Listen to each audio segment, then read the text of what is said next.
Une fin d'année en toute quiétude, les autorités ivoiriennes sécuritaires s'y attellent.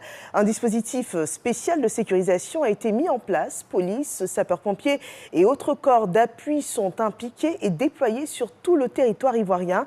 À quelques heures des festivités du passage au Nouvel An, le ministre de l'Intérieur et de la Sécurité, le général Vagondo Diomandé, fait une tournée de mise au point auprès des structures concernées et par cette opération spéciale. Suivant le compte-rendu de Souleymane Denis Sango. À quelques heures du Nouvel An, Vagondo Diomandé multiplie les rencontres et séances de travail avec les forces de sécurité. L'enjeu majeur de la bonne coordination de ces différents points focaux sécuritaires vise à garantir des fêtes de fin d'année paisibles et sécurisées aux populations. À la préfecture de police d'Abidjan, le ministre de l'Intérieur et de la Sécurité appelle les acteurs à faire preuve de plus de responsabilité pour élever le challenge.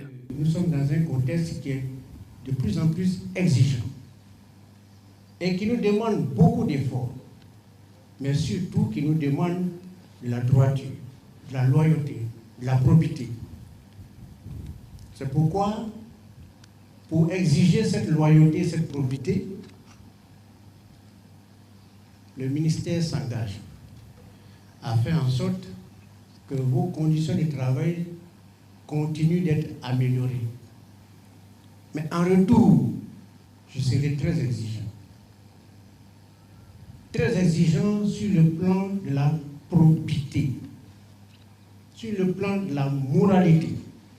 Je voudrais vous parler de l'événement le plus important de 2025, la sécurisation des élections générales qui vont arriver à partir du mois d'octobre prochain.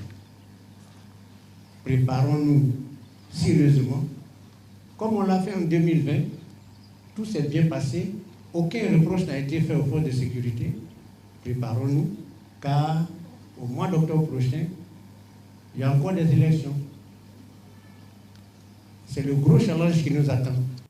Autre structure visitée, l'Office national de la protection civile, le groupement de sapeurs-pompiers militaires, les centres d'alerte et les premiers secours.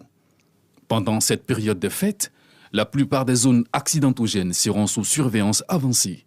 Les moyens humains et matériels sont prépositionnés dans les zones à risque, sur les routes et dans les quartiers pour réduire les délais d'intervention, notamment sur les grands axes routiers et les postes de péage.